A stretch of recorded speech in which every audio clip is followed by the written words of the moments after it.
hello' মোৰ বন্ধু বান্ধৱীসকল আজিৰ ভিডিঅ'টো বহুত এক্সাইটমেণ্টত বনাই আছোঁ মই মানে বহুত ভাল লাগিছে ডিচিশ্যনটো শুনি হিমন্ত বিশ্ব শৰ্মাৰ মই যে 3টা ভিডিঅ' বনালোঁ ইয়াৰ আগত স্কুটিৰ বিষয়ে তাতে মই কৈছিলোঁ যে এই 3টা ভিডিঅ'ৰ পিছত মই আৰু স্কুটিৰ বিষয়ে একো ভিডিঅ' নবনাওঁ আৰু তেতিয়া বনাম যেতিয়া কোনো ভাল খবৰ আহিব আজি আৰু সেই ভাল খবৰটো আহি গ'ল আৰু সেয়েহে মই আজি এই ভিডিঅ'টো বনাই আছোঁ চ' ৰিচেণ্টলি হিমন্ত বিশ্ব শৰ্মাই টুইট কৰি কৈছে যে আমাৰ কোচিং ষ্টুডেণ্টছবোৰকো স্কুটি দিয়া হ'ব চ' শুনি পেলাই বহুত ভাল লাগিলে মনটো এতিয়া এইটো আমাৰ গোটেই ষ্টুডেণ্টৰ একতাৰ ফল বহুতে কোৰ্টত গৈ মানে আজি হিয়াৰিং আছিল বোলে সেই কোৰ্টৰ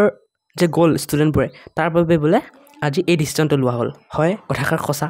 মোৰো বহুত ভাল লাগিলে যে যোনে কোৰ্ট গৈছিল থেংক ইউ সিহঁতৰ গোটেইকেইটাক লৈ কাৰণ মই এজন কোচিং ষ্টুডেণ্টছ হয় মই অনলাইন কোচিং কৰি আছোঁ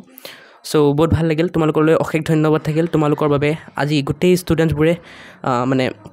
স্কুটিখন পাব মই কমেণ্ট চাইছিলোঁ কমেণ্টত কৈ আছে 231জন ষ্টুডেণ্টছে গৈছিল 231 চ' ভাল লাগিল থেংক ইউ তোমালোকৰ বহুত বহুত ধন্যবাদ তোমালোকলৈ মোৰ মানে কি ক'ম মোৰ এক্সাইটমেণ্টত মোৰ মানে মুখতে কথা ওলোৱা নাই আৰু এতিয়া এটা মানে হেৰি আছে আমি কেনেকৈ ক'ত ডকুমেণ্টছ জমা দিব লাগিব কি কৰিব লাগিব সেইবোৰ এতিয়ালৈকে ভালকৈ গম পোৱা হোৱা নাই মই গম পালে মই ভিডিঅ'ত কৈ দিম বাৰু নেক্সট আৰু অনলাইন ষ্টুডেণ্টছ আৰু অফলাইন ষ্টুডেণ্টছ গোটেইবোৰকে দিবনে নে অকল অফলাইনবোৰক দিব সেইটোও ভালকৈ ক্লিয়াৰিফাই হোৱা নাই কিন্তু যিহেতু কৈছে কোচিং ষ্টুডেণ্টছ চ' মোৰ মতে গোটেইকেইটাকে দিব লাগে কাৰণ আমি অনলাইনে হওক বা অফলাইন হওক গোটেই কোচিং ষ্টুডেণ্টছ হয় চ' ভাল লাগিছে মনটো শুনি পেলাই বহুত ভাল লাগিছে চ' নেক্সট যদি পাৰোঁ মই চাওঁ ডকুমেণ্ট ভেৰিফিকেশ্যন বা আদাৰ্ছ মানে স্কুটি ৰিলেটেড বেলেগ ডিটেইলছৰ ওপৰত মই ভিডিঅ' বনাম নেক্সট চ' ভাল লাগিছে আৰু তোমালোকৰ কমেণ্টত নিজৰ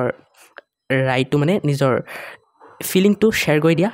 আমাৰ মানে লাষ্টত আমি পালোঁ আৰু